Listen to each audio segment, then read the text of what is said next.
오늘 아주 간곡하게 권하신 수산 스님의 법문을 좀 읽어 올리겠습니다. 삼계 윤회가 우물 퍼내는 것처럼 계속 나오잖아요. 우물을 퍼내도 계속 나오는 것처럼 백천만급 미지수 겁을 지내도록 계속 윤회가 반복되더라 이겁니다.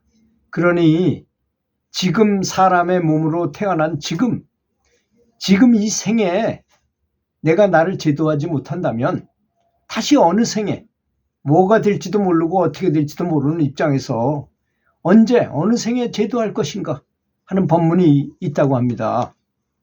삼계라는 것은 색계, 무색계, 욕계 이런 것인데 이 사바세계 전체를 말하는 것입니다.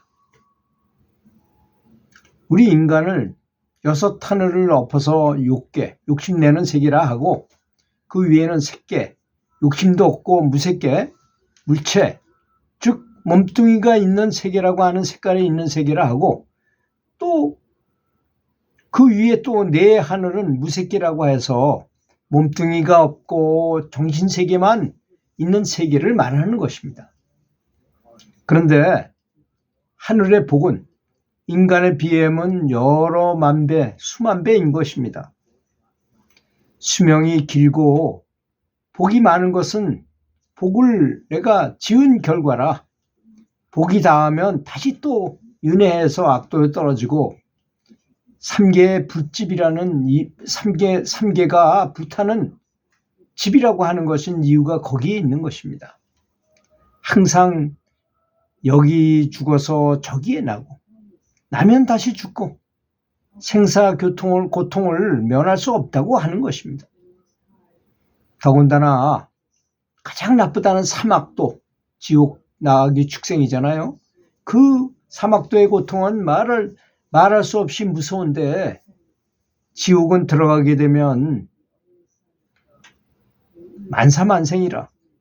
지옥에서는 하루 동안에 10,000번을 죽고 10,000번을 살리는 고통을 받는데 한 번 죽어도 괴롭잖아요. 그런데 그걸 10,000번을 죽이고 10,000번을 살리고 하는 고통을 받는데 칼로 찔러 죽이고 맷돌로 갈아서 죽이고 톱으로 켜서 죽이고 기름관에 삶아서 죽이고 혀를 빼서 죽이고 독사가 물어서 죽이고 얼음을 얼려서 죽이고 천가지 만가지로 전부 죽이는 기구뿐인 것으로 죽이고 나면 이상한 바람이 불어서 다시 송장이 되어서 다시 살아난다고 합니다. 살아나면 또 죽이고 10,000번 죽이는데 지옥은 워낙 해가 길어 인간 60겁이 지옥의 일주일이라고 하니 전부 죽이는 기구뿐이니 얼마나 고통이 심하겠습니까? 사실 우리는 지옥에 가서 이런 고통을 많이 받았던 것입니다. 근데 이제 지옥에서 벗어나면 또 아귀가 돼가지고 그 고통을 받는데 그 아귀의 몸은 집통만 하고 집채만 하고 입은 바늘구멍만 하다는 것입니다. 목도 가늘어요. 그래서 물 한 방울이 잘 넘어가지 않고 설령 물이 많다 하더라도 먹으려 하면 금방 없어져 버린다는 것입니다. 또 밥이 있어서 밥을 먹으려 하면 금방 밥이 불로 변하여 물도 못 먹고 밥도 못 먹고 항상 배고프고 목말라 있으며 업을 태우는 불이 천신을 태우고 있다는 것입니다. 그건 너무나 고통스러운 상태죠. 그러니 아귀는 항상 울고 있지 한시라도 편할 날이 없다는 것입니다. 아귀 업이 다 하고 나면 이제 축생 짐승이 돼서 사는데 짐승은 지옥에 비하면 신선이지요. 그렇지만 사람들이 서로 계속 잡아먹잖아요. 또 짐승끼리도 서로 잡아먹어요. 그런 섭리가 있어가지고 안심하고 살 수 없죠. 그렇잖아요. 노루 같은 놈 보면 계속 눈치만 보고 언제 잡아먹을지 몰라가지고 그런 고통 속에 있는 것입니다. 그리고 좋다는 인간 세상도 낙이 태어나고 그러면 죽고 병들고 아프고 하는 고통을 면하지 못하거늘 어떻게 하면 우리는 그 고통을 면할 수 있겠습니까? 우리 대중은 이런 고통을 받으며 천겁만겁을 지내왔는데 그 천겁만겁의 일겁은 만년도 넘는 시간이라는 것입니다. 천겁만겁을 살아왔는데 일겁이 말년도 넘는 시간이다 이겁니다. 우리는 그 일겁도 모자라서 미진수 겁에 걸쳐서 고통을 받으며 지내왔던 것입니다. 그러나 다행히 우리는 전생에 복을 쌓아서 지금 인간이 돼서 특히 이 불법을 만났다는 것입니다. 이것은 무엇보다도 큰 행복이 아닐 수 없는 것입니다. 근데 이 불법이라는 것은 다름이 아니라 생사를 해탈하는 법인 것입니다. 즉 죽지 않는 법이라는 것입니다. 죽어도 죽는 것이 아니고 살아도 사는 것이 아니고 항상 죽지 않는 영원 불사의 몸가 된다는 것입니다. 이 불법을 잘 닦아서 부처님을 잘 따라서 수행하라면 참선을 해서 견성을 하든지 또는 연불을 해서 극락세계를 가든지 다시는 생사를 받지 않고 결국은 성불하게 되는 것이라는 것입니다.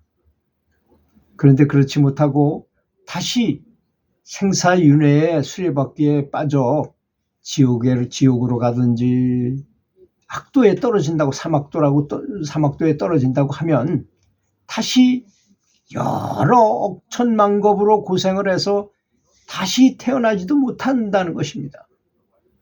그러니 정말 모처럼 금생에 이 몸을 받았으니 이때 내가 나를 제도하지 못하면 어느 생에 제도를 하겠습니까? 그 불법을 이미 알았어요. 아는데도 들은둥 마는둥 그저 연불하다가 그만두고 뭐 세상살이 놀러 다니기 바빠가지고 그거 하다가 연불 안 하고 지낸다는 것은 너무나 한심한 일이 아니겠습니까?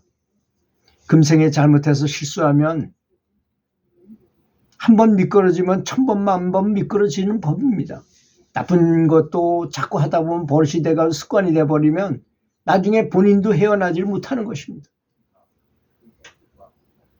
한 번 잘못돼서 악도에 떨어지면 1000번 만번 떨어지게 되고 헤매게 마련인 것입니다. 그러니 금생에 어떻게 해서든지 이 생사대사를 벗어나야 할 것입니다. 정말 간절한 마음으로 연불을 해야 되는 것이지 제가 그렇게 많이 말씀드렸다 하더라도 제 말씀만 듣고 연불을 진짜 중요한 연불을 하지 않으신다면 그거는 마치 제가 수도 없이 얘기했죠. 수영을 좋아하는 사람이 남들이 게임하는 것만 시합하는 경기하는 모습만 열심히 보고 수영에 대한 이론만 배우고 자신은 물속에 들어가서 진짜 수영을 안 하는 거하고 똑같습니다. 우리는 구경하러 온 것이 아닙니다. 여기에 내가 직접 선수가 돼서 내가 직접 헤엄을 치기 위해서 이 세상에 태어난 것입니다. 그것이 바로 연불하는 방법이 모든 방법, 참선이고 뭐고 명상이고 막 여러 가지 방법이 있죠. 가장 쉽고 빠른 방법, 실수가 없는 방법이 바로 연불인 것입니다. 그러니 금생에 어떻게 해서는 이 생사대사를 반드시 벗어나야 할 것입니다. 부처님이 84,000 법문을 수도 없이 많이 말씀을 하신 모든 내용은 다 생사를 해탈하라고 시켜주신 법인 것입니다. 그 중에서도 맨 나중에 그 정반환이라는 왕이 부처님을 모셔오고자 그렇게 노력을 했어요. 그래서 사람을 보내고 꼭 반드시 우리나라에 와서 법문을 좀 해주십시오 해가지고 왔더니 그 왕가의 가족들 전부 하고 백성들 다 같이 7만 명이 모여서 부처님 말씀을 들었다는 거 아니겠습니까? 그 자리에서 물어봤어요. 부처님 어떻게 하면 생사해탈을 할 수 있습니까? 하고 질문을 했어요. 그 사람들은 다 보통 사람이었었어요. 그래서 연불을 하는 것이 가장 좋습니다. 그 7만 명을 대상으로 이렇게 말씀을 하셨어요. 연불을 하는 것이 가장 발음도 쉽고 빠르고 틀림없는 방법입니다. 라고 공증을 했다는 것입니다. 그러니까 제 말을 믿으시고 또 수산 스님이 이렇게 하신 말씀을 법문의 내용 전체가 바로 그런 내용 아니겠습니까? 그렇게 많이 윤회하고 고생을 하고 어려워도 이번 사람 몸을 가지고 있는 이 참 좋은 이 환경에 있을 때 열심히 연불해가지고 반드시 생사해탈을 해라. 극락왕생을 해라. 이런 말씀이었습니다. 들어주셔서 감사합니다.